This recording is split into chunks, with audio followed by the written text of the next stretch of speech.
छत्तीसगढ़ की राजधानी रायपुर में विश्व हिंदू परिषद की ओर से केंद्रीय प्रबंध समिति की बैठक 2 दिनों तक आयोजित की गई। बैठक में किस तरह के निर्णय लिए गए हैं, चर्चा करने के लिए हमारे साथ आलोक जी मौजूद हैं, जो वर्किंग प्रेसिडेंट है। सर, जिस तरह से 2 दिनों तक बैठक चली, क्या निर्णय बैठक में लिए गए हैं? इस बैठक में हमने धर्मांतरण और लव जिहाद इसकी चुनौती को विचारा है। गाजियाबाद में जो पकड़ा गया गेमिंग ऐप के द्वारा धर्म परिवर्तन, बिठूर में जो मूक और बधिर बच्चे हैं, डेफ एंड डम्ब, उनका धर्म परिवर्तन का प्रयास, स्कूल में प्रेयर के समय कलमा पढ़ाना और फिर अपना धर्म छुपा के हिंदू बन के प्रेम का नाटक करना, शादी करना, उसके बाद में धर्मांतरण का दबाव बनाना।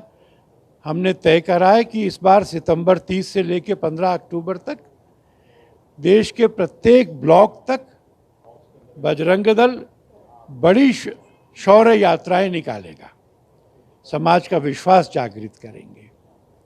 संतों ने निर्णय किया है कि दिवाली के दिनों में वो गांवों में और शहरों के स्लम्स में, अनुसूचित बस्तियों में पदयात्रा निकाल के द्वार द्वार पर जाके दर्शन देंगे और जहां यात्रा पूरी होगी वहां पर उपदेश करेंगे। राम मंदिर के समय पूरा देश राममय होगा और वो भी जनवरी में हो जाएगा। आलोक जी, ये इसमें ये जानना चाहेंगे, आपने कहा कि कोर्ट ने कई ऐसे फैसले लिए या लिव इन रिलेशनशिप को लेकर हो या सेम सेक्स मैरिज की बात हो, उसको लेकर आप लोगों ने किस तरह का फैसला? हमको ये लगता है कि ये जो कानून था व्यभिचार के खिलाफ, व्यभिचार 5 साल के लिए दंडनीय अपराध था। सुप्रीम कोर्ट ने कहा कि इसको अपराध नहीं माना जाएगा। कोई व्यक्ति किसी की पत्नी के साथ व्यभिचार करे और ये अपराध नहीं हो। बिना विवाह की पुरुष और स्त्री जब तक चाहें इकट्ठा रहें और जब चाहें छोड़ के चले जाएं। और अगर ये सेम सेक्स के मामले में क्या निर्णय होता है देखना है। इससे भी परिवार व्यवस्था कमजोर हुई है और ये परिवार व्यवस्था हमारी संस्कृति का आधार है। OTT प्लेटफॉर्म्स पर, सीरियल्स में, सोशल मीडिया में जो परोसा जा रहा है, इससे भारत की परिवार व्यवस्था के संस्कार ये बहुत स्ट्रेस में आए हैं।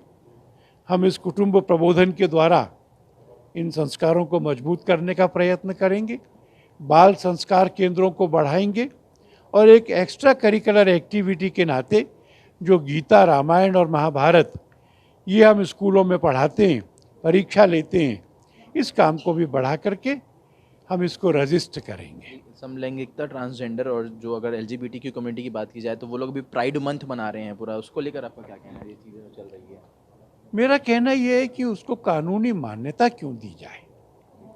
विवाह की मान्यता, 2 पुरुष शादी करें, ये प्रकृति और परंपरा दोनों के खिलाफ है।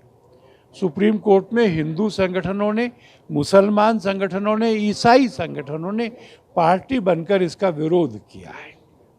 और अगर मान लीजिए 2 युवक शादी करके एक बच्चे को गोद ले लेते हैं तो वो स्वाभाविक रहेगा क्या? बच्चा माँ को नहीं देखेगा।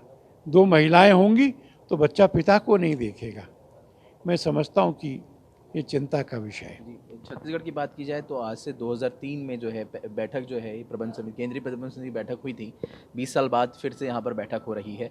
तो उस समय का दृश्य आपको बताना चाहूँगा कि 2003 में बैठक हुई, उसके बाद छत्तीसगढ़ में सत्ता परिवर्तन हुई। अभी वर्तमान में भाजपा नहीं है, तो उसको लेकर कुछ क्या कहना चाहेंगे कि फिर से सत्ता बदलने की कोई कवायद इस बैठक में हुई हो? नहीं, हम सत्ता बदलने के लिए नहीं आए।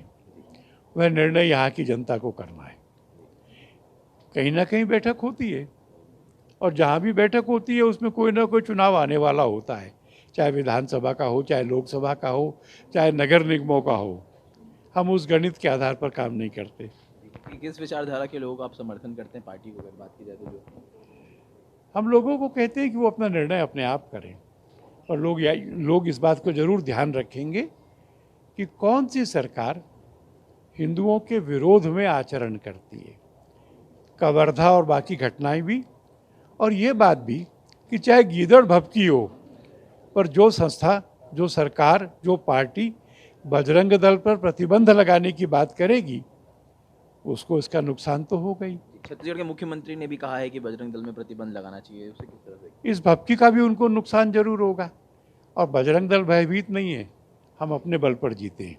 धर्मांतरण छत्तीसगढ़ में एक बड़ी समस्या है और डिलिस्टिंग की मांग जो है अब लगातार उठ रही है, उसे लेकर विश्व हिंदू परिषद का कोई कदम?